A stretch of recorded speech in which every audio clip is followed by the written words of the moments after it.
بیٹا ہماری گفتگو ان اشیاء یا ان موارد یا ان چیزوں کے بارے میں جن پر خمس واجب ہے، ان میں سے 6 آپ پڑھ چکے، 7ویں کا بھی خلاصہ آپ سن چکے اگر آپ کے ذہن میں وہ خلاصہ ہو، نہیں تو 2 جملے خلاصے کے بارے میں کہہ کے پھر ہم عبارت پڑھیں گے۔ انسانوں کے ایک لحاظ سے 2 قسم ہیں، مسلمان ہے، کافر ہے۔ پھر کافر کی 2 قسمیں ہیں، ذمی ہے اور حربی ہے۔ ذمی اس کافر کو کہتے ہیں جو اسلامی ملک میں رہتا ہے اور مسلمانوں کے ساتھ یا اس ملک کی حکومت کے ساتھ وہ معاہدہ کرتا ہے کہ میں کھلم کھلا کوئی ایسی بات نہیں کروں گا جو اسلام کے قانون کے خلاف ہو، ٹھیک ہے، اور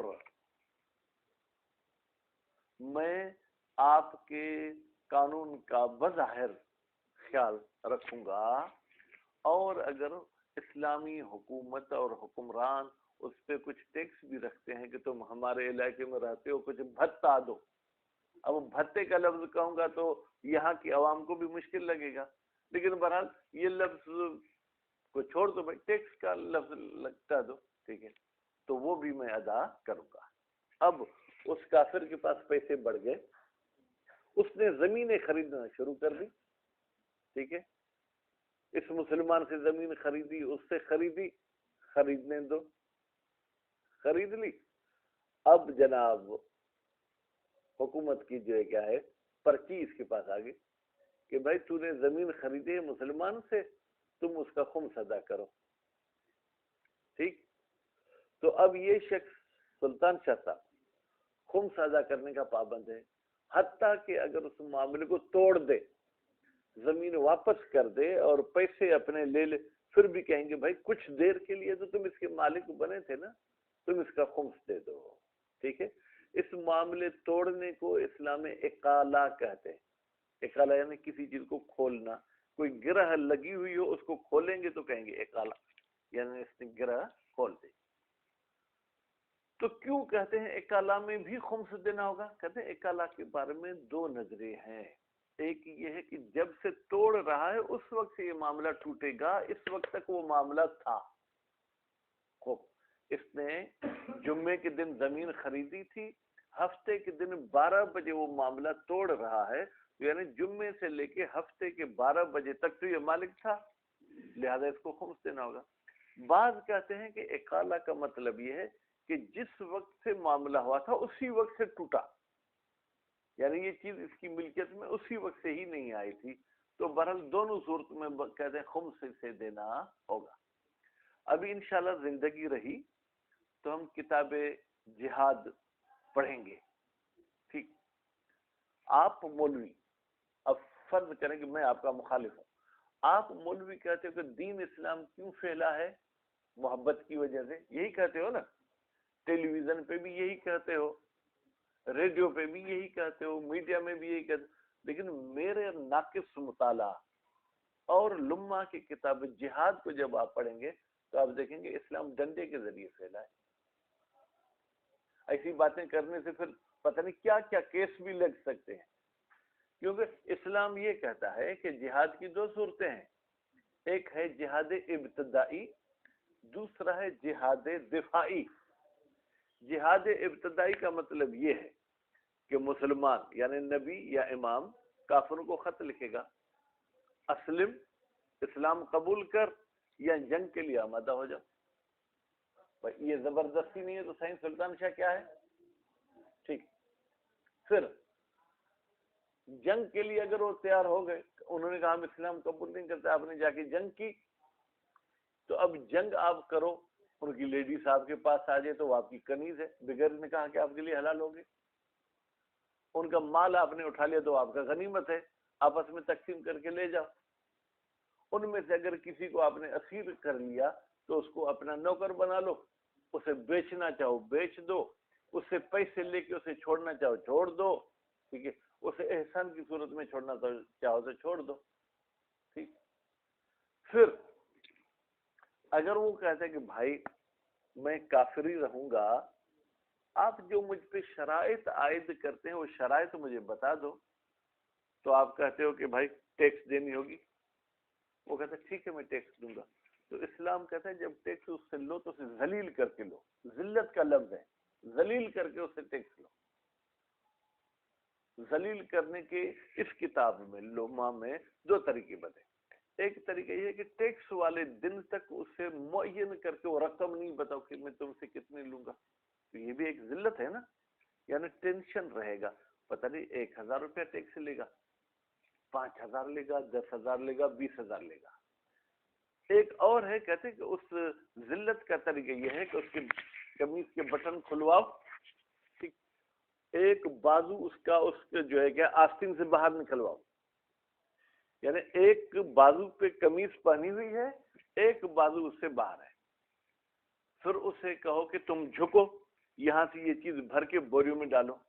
پھر تم اس کی داڑھی سے پکڑو، جب تک وہ بوریوں میں چیز ڈال رہا ہے تب تک اس کے منہ پہ تھپڑ مارتے رہو، یعنی سیدھا ہونے بھی نہیں دو. اب یہ کیا ہے بھائی، ڈنڈے کا زور ہے یا محبت ہے؟ ٹھیک. تو بہرحال انشاءاللہ کتاب جہاد میں پڑھیں گے تو آپ کا ذہن کھلے گا. اگر میرے خلاف غصہ آئے تو بیٹھ کے بات کرنا، غصے کو اپنے دل میں رکھ کے کہیں باہر نہیں جانا ہے. بسم اللہ الرحمن الرحیم. وَالسَّابِعُ، ساتویں وہ چیز جس پر بیٹا خمس واجب ہے.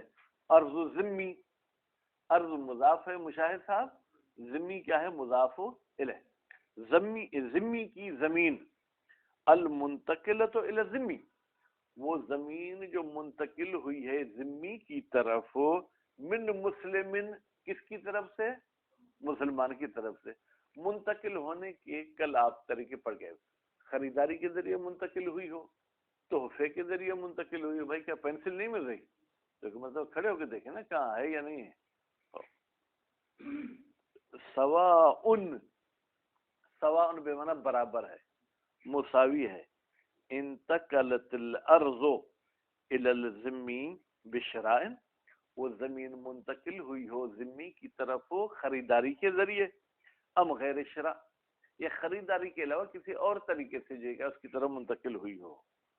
وَإِن تَضَمَّنَ بَعْضُ الْأَخْبَارِ، اگرچہ بعض احادیث میں پایا جاتا ہے کیا؟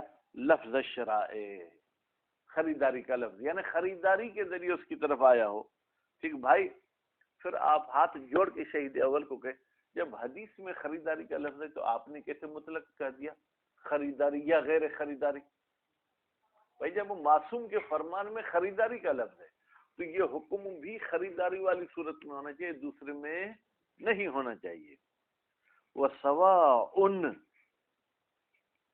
اور یہ بھی برابر ہے، کانت الارض، یہ زمین جو بیچی گئی ہے، ٹھیک ہے، اس زمین میں سے ہے، مما فیہ الخمس، جس میں خمس دینا ہوتا ہے. یعنی اگر اس میں خمس ہے تو بھی خریدار کو خمس دینا ہے، اگر اس زمین پر خمس لاگو نہیں ہے تو بھی خریدار کو خمس دینا ہے. اچھا کوئی زمین ایسی بھی ہے کیا جس میں اقبال خمس ہو؟ کہتے گیا المفتوحۃ الوطن. بیٹا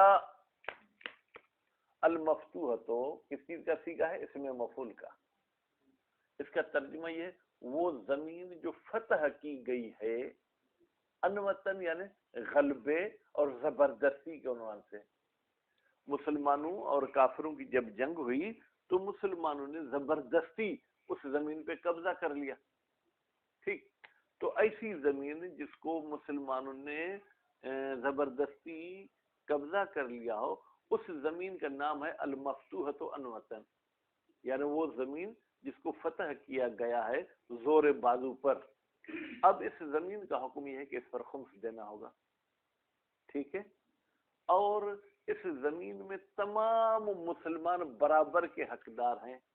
اس کو بیچا بھی نہیں جا سکتا. جب بیچا نہیں جا سکتا تو پھر زمین کیسے خرید کرے گا؟ انشاءاللہ باب جہاد میں پڑھیں گے. کوئی ایک دو مورد ایسے ہیں جس میں اس زمین کو بیچ سکتے ہیں آپ، ان میں سے چلیں ایک مورد آپ کو بتا دوں. ڈائریکٹ بیٹا زمین کو نہیں بیچ سکتے. زمین میں آپ ایک کمرہ بنائیں، کیا بنائیں؟ ایک کمرہ بنائیں. اب آپ زمین کو اس کمرے کا تابع بنا کے بیچ سکتے ہیں. جب وہ کمرہ خراب ہوگا تو پھر یہ زمین سب مسلمانوں کی ہو جائے گی. لیکن جب تک وہ کمرہ اس میں بنا ہوا ہے تب تک وہ کمرے کے خریدار کی زمین ہوگی. جیسے آپ گائے خرید کرتے ہیں تو گائے کے جناب جو دودھ اس کے پستانوں میں موجود ہے وہ کس کا ہوگا؟ خریدار کا، وہ بیچنے والے کا نہیں ہوگا. اسی طریقے سے اس فتح شدہ زمین میں اگر آپ نے کچھ درخت لگائے ہیں، باغ کاشت کیا ہے، اس میں آپ نے کوئی کمرہ بنایا ہے تو اس کی بتبع زمین کو بھی بیچ سکتے ہیں. کل مفتوحت انوطن، وہ زمین جس کو زبردستی فتح کیا گیا ہو، حیثو یصح بیعھا، البتہ اس صورت میں ہم ذمی سے اس کا خمس لیں گے جب صحیح ہو اس زمین کا بیچنا. املا، املا کا تعلق کس کے ساتھ ہے؟ چاہے یہ زمین وہ ہے جس میں خمس واجب ہو، املا، یا اس زمین میں خمس واجب نہیں ہے. وَسَوَاءٌ أُعِدَّتْ لِلزَّرَاعَةِ أَمْ لِغَيْرِ الزَّرَاعَةِ، چاہے یہ زمین جو ہے کہ زرعی زمین ہے یا غیر زرعی زمین. بھائی زرعی زمین تو آپ سمجھتے ہیں کہ جس میں آپ کوئی فصل وغیرہ کاشت کرتے ہیں. غیر زرعی زمین جس میں کوئی پلاٹنگ وغیرہ کرتے ہیں، یا جس میں مچھلی کے تلا لگاتے ہیں، ٹھیک ہے، یا جس میں جو ہے کیا ہے بیٹا کھیلنے اور کودنے کے جو ہے کیا ہے وہ آپ میدان بناتے ہیں. حتیٰ لو اشترى بستانا، یہاں تک کہ بھائی سنیں، اگر ذمی ایک باغ خرید کرے، او دارن، یا ایک گھر خرید کرے، ٹھیک ہے، تو اخذ منه خمس الارض، تو بھی ہم سلطان شاہ صاحب زمین کا اس سے جا کے خمس لیں گے. بھائی اس نے بنا ہوا گھر خرید کیا، اب اس میں زمین کا ہم کیسے خمس لیں گے؟ ہم کسی انجینئر کو لے آئیں گے جو گھر بنانے کا ماہر ہو. ہم اس سے کہیں گے کہ بھائی فرض کریں کہ یہ گھر ہم نے پرائی زمین میں بنایا ہے، گھر میرا ہے، بنا کسی اور کی زمین میں، تو ایسی صورت میں اس زمین کی قیمت کیا ہو سکتی ہے؟ ٹھیک ہے، ایک مرتبہ تو خالی زمین کی قیمت کرائی جاتی ہے، دوسری مرتبہ یہ کہ بھائی زمین میں گھر بنا ہوا ہے لیکن اب قیمت زمین کی کر کے دو. ممکن ہے گھر بننے کی وجہ سے زمین کی قیمت کچھ کم ہو جائے، ممکن ہے کچھ بڑھ جائے. ٹھیک، عملاً بالاطلاق. بھائی میرے ان تمام صورتوں میں زمین پہ خمس کیوں ہے؟ کہتے ہیں ہم عمل کرتے ہیں اطلاق پر. اطلاق کیا ہے؟ وہ یہ کہا کہ اگر کافر ذمی زمین خرید کرے تو اس میں خمس دینا ہوگا. ٹھیک ہے بھائی، اطلاق ہے، یعنی باغ کی صورت میں ہو اس کو بھی حدیث نے معین نہیں کیا، گھر کی صورت میں ہو اس کو بھی حدیث نے معین نہیں کیا، زراعت والی زمین ہو اس کو بھی حدیث نے اس کے تمام پہلوات کو مد نظر رکھ کے اس میں خمس کا حکم لاگو کر دیا ہے. وَخَصَّهَا فِي الْمُعْتَبَرِ بِالْأُولَى، خصہا کی ضمیر کہاں جائے گی بیٹا؟ عرض کی طرف، اور اس زمین کو مخصوص کیا ہے کتاب معتبر میں بالأولا، پہلی صورت کے ساتھ. پہلی صورت کون سی تھی؟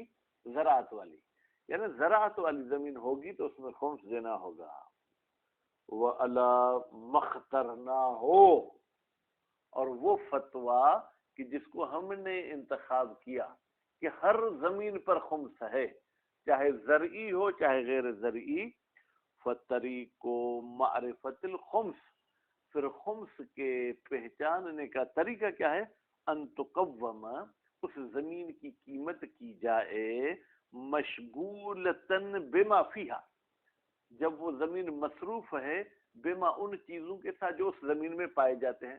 مثلا گھر پایا جاتا ہے تو ہم کہیں گے بھائی اگر زمین میں گھر بنا ہوا ہو تو اس زمین کی قیمت کتنی ہوگی؟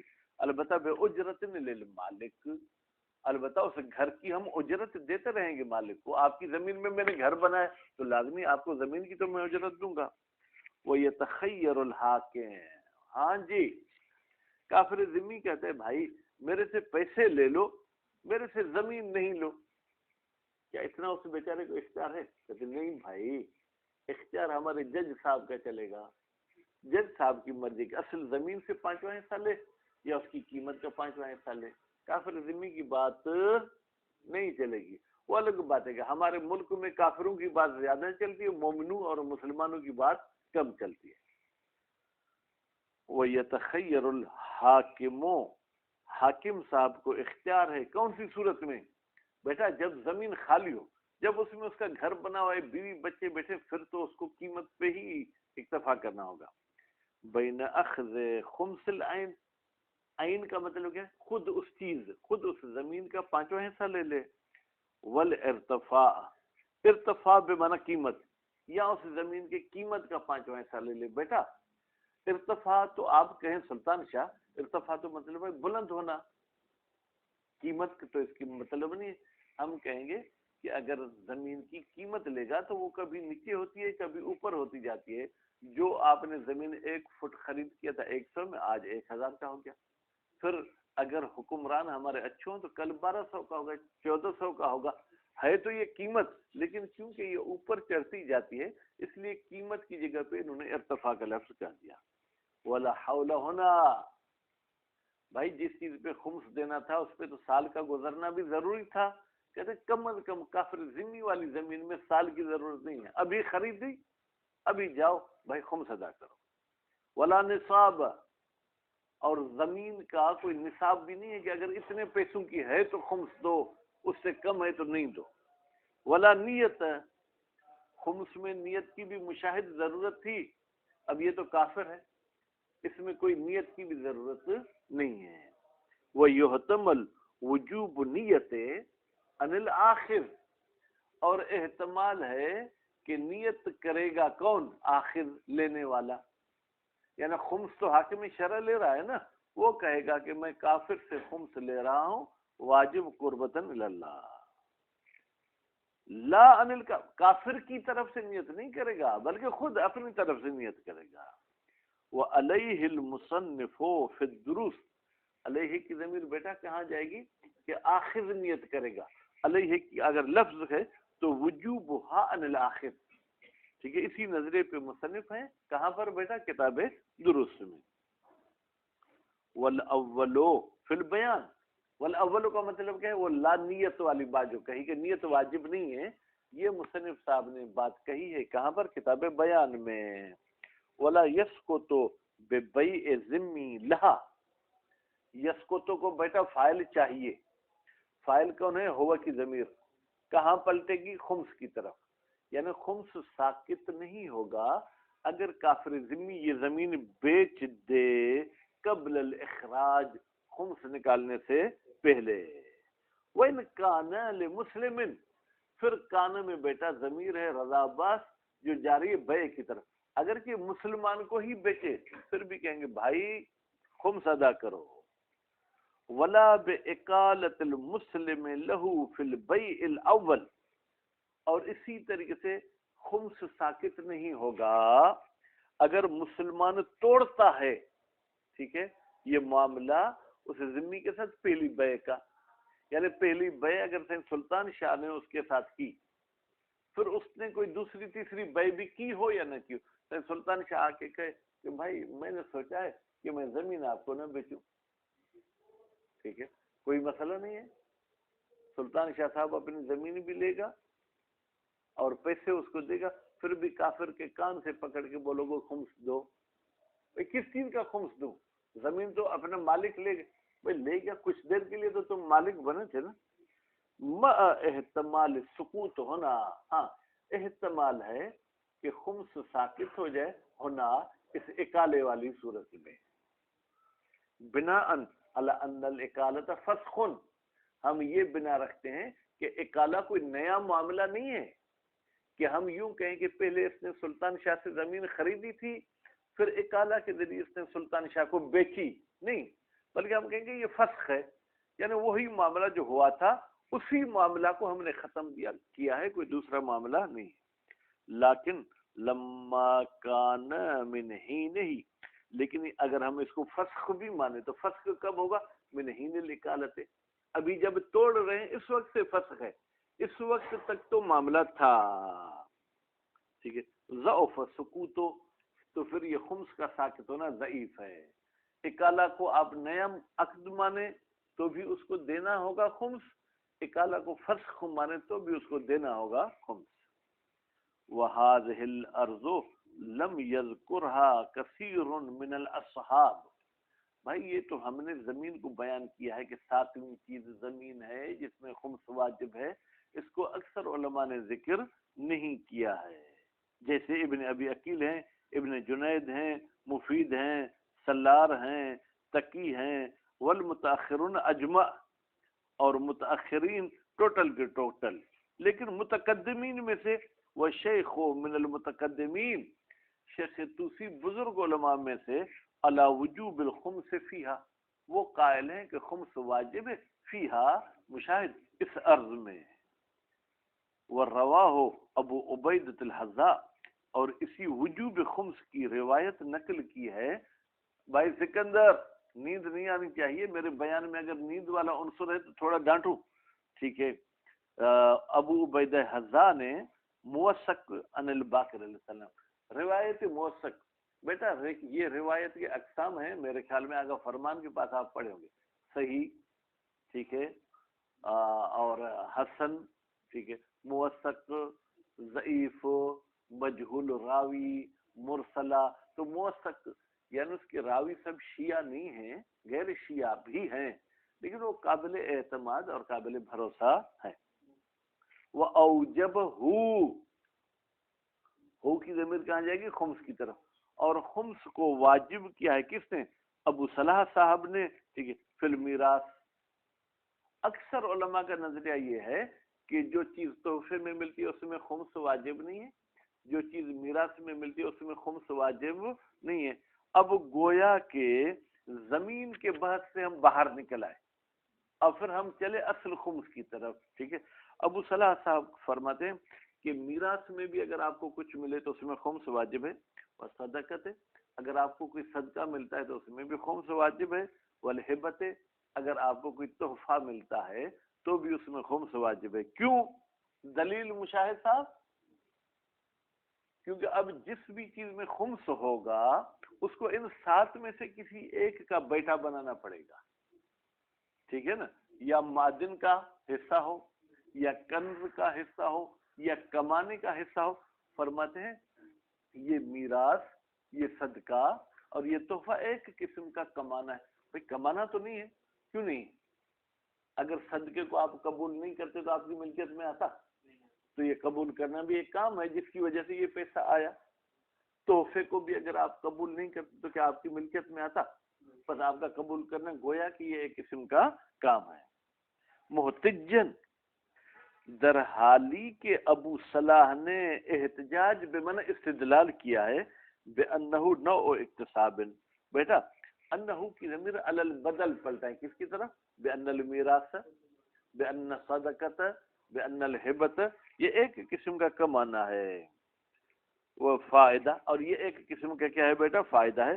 فیدخل تحت العموم، تو نتیجے میں یہ چیزیں داخل ہو جائیں گے اس عمومی قانون کے مطابق. وہ عمومی قانون کیا ہے؟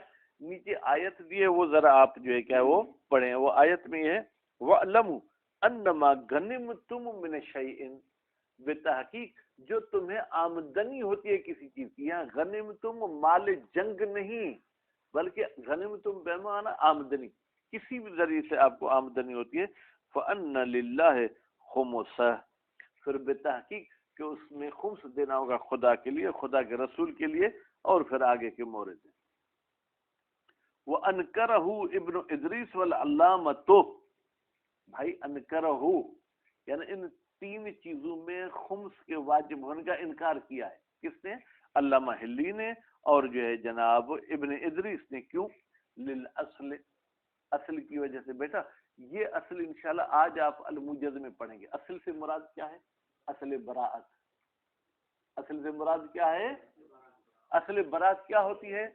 کہ جب مجھے کسی ذمہ داری میں شک ہو کہ آیا یہ مجھ پر ہے یا نہیں، تو براءت کہتی ہے یہ آپ پر نہیں. اب مجھے شک ہوتا ہے کہ میراث میں آیا مجھ پہ خمس واجب ہے، ہبہ میں مجھ پہ خمس واجب ہے، صدقہ میں مجھ پہ خمس واجب ہے. اصالت البراءت زندہ باد، وہ کہتی ہے کہ آپ پر خمس واجب نہیں ہے.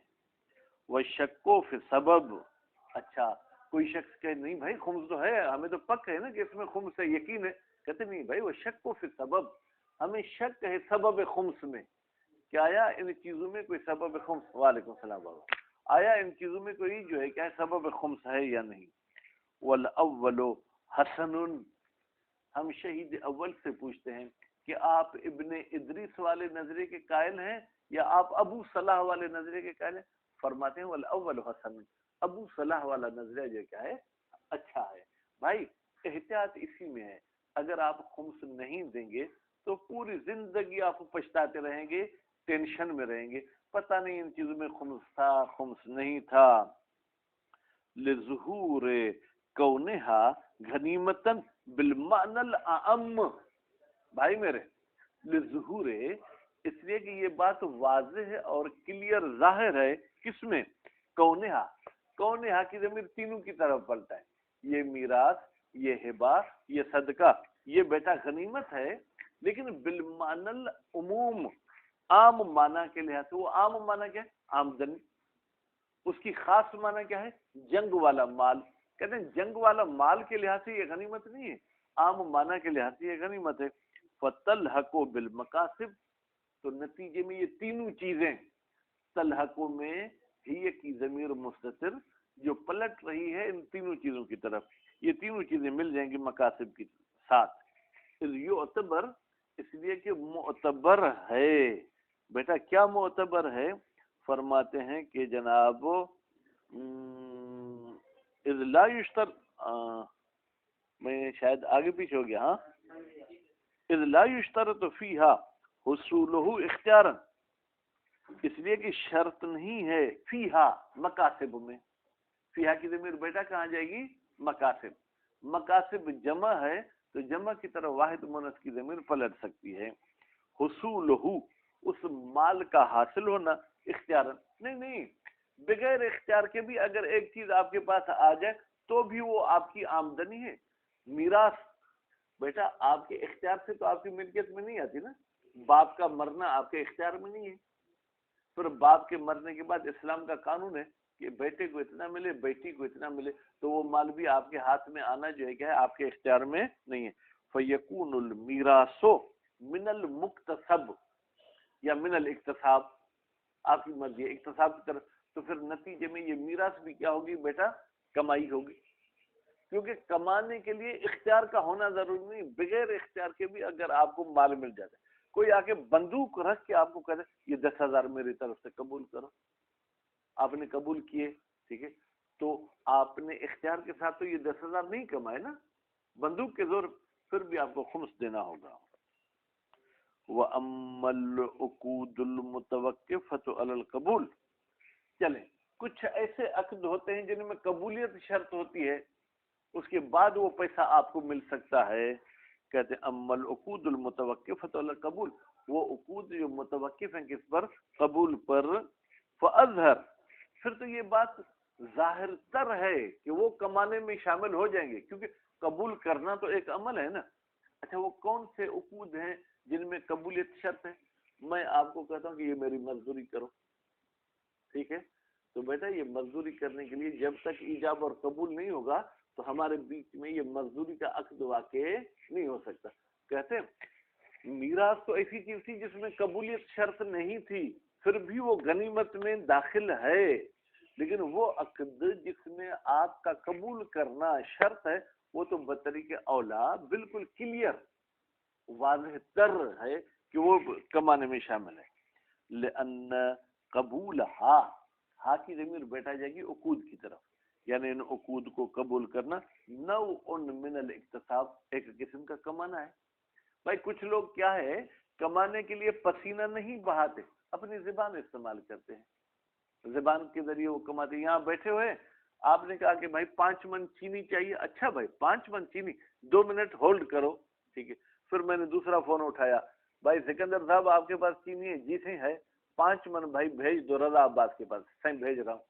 اب میں نے کیا کہا، رضا عباس بھائی تم بھی کمیشن دو، سکندر تم بھی کمیشن دو، میں نے اس کے لیے کوئی کام کیا، صرف زبان استعمال کی، بیچ میں ایک واسطہ بنا۔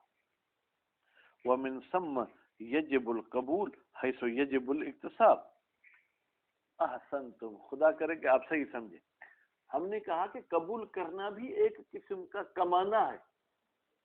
کہتے اس کی تھوڑی سی ہمیں مثال دیں. کہتے ہیں اگر اسلام نے آپ پر کمانا واجب کیا ہے تو اسلام آپ کو کہتا ہے کہ اگر کچھ رقم ملے تو قبول کرنا بھی واجب ہے. بھائی بیوی کو نان نفقہ دینا آپ پر واجب ہے یا نہیں؟ حاجی صاحب گلشیر واجب ہے. اب آپ کی جیب میں بھی کچھ نہیں، گھر میں بھی کچھ نہیں، بینک میں بھی کچھ نہیں، تو حاکم شرع کہتا ہے جاؤ کمانا تم پر واجب ہے. اب جب کمانا مجھ پہ واجب ہو گیا، اگر قبول کے ذریعے مجھے کوئی ملکیت ملتی ہے یا کوئی عقد ہوتا ہے تو پھر قبول کرنا بھی واجب ہے. بس معلوم ہوا کہ کمانا واجب ہے، اور اگر کمانا متوقف ہے قبول کرنے پر تو قبول بھی واجب ہے. تو یعنی یہ قبول کرنا ایک قسم کا کیا ہے؟ کمانا ہے. حیث یجب الاکتساب. ٹھیک ہے. ثم یجب القبول، پھر قبول کرنا واجب ہے. کب؟ حیث یجب الاکتساب، جب کمانا واجب ہو. کل اکتساب لنفقت، جیسے بھائی بیوی بچوں کے خرچے کے لیے کمانا. وینتفی، اور قبول کرنا منتفی ہے، یعنی قبول کرنا ضروری نہیں ہے. کب؟ حیث ینتفی، جب اکتساب منتفی ہو جائے. کچھ ایسے کام ہیں جن کے لیے کمانا واجب نہیں ہے، جیسے کل اکتساب للحج، حج کے لیے کمانا بیٹا کیا واجب ہے؟ نہیں. حج کے لیے یہ ہے کہ اگر آپ کے پاس اتنا مال ہو گیا تو آپ پر واجب ہے کہ حج پہ جاؤ، لیکن حج کے لیے کما کر پیسے جمع کرنا واجب نہیں ہے. تو نتیجے میں حج کے لیے اگر کوئی آپ کے ساتھ معاملہ کرتا ہے تو اس کا قبول کرنا واجب نہیں ہے. وَكَثِيرًا مَا يَذْكُرُ الْأَصْحَابُ أَنَّ قَبُولَ الْهِبَةِ وَالنَّحْوِ الْهِبَةِ اِكْتِسَابٌ. بھائی میرے، اور بہت سارے علماء کرام ذکر کرتے ہیں کہ ہبے کا قبول کرنا، وَالنَّحْوِ الْهِبَةِ، یا ہبے کی طرح کوئی اور چیز ہو. وہ کیا چیز ہوتی ہے؟ مثلا کوئی صدقہ آپ کو ملتا ہے، نوع اکتساب، یہ ایک قسم کا کمانا ہے. وفی صحیحۃ علی بن مہدیار عن ابی جعفر الثانی، اور روایت نقل کی ہے جناب کس نے؟ علی نے، جو بیٹا ہے مہدیار کا ابو جعفر ثانی سے. بیٹا ابو جعفر دو ہیں. ابو جعفر کتنے ہیں؟ دو. ایک ابو جعفر امام محمد باقر علیہ السلام ہے، جعفر کے بابا. ایک ابو جعفر نویں امام ہیں، ان کے بھی بیٹے کا نام کیا ہے؟ جعفر. تو نویں امام کیا ہو گئے؟ ابو جعفر. فرماتے ہیں اس میں کہا گیا ہے ما یرشد، ایک ایسی چیز موجود ہے جو ہماری رہنمائی کرتی ہے الی الوجوب فیہا، کہ خمس واجب ہے، فیہا مشاہد ان تین چیزوں میں، میراث، ہبہ اور صدقہ. والمصنف لم یرجح هذا القول الا هنا، مصنف نے ترجیح نہیں دی ہے سکندر اس قول ابو صلاح والے کو، یعنی وجوب خمس کو ترجیح نہیں دی.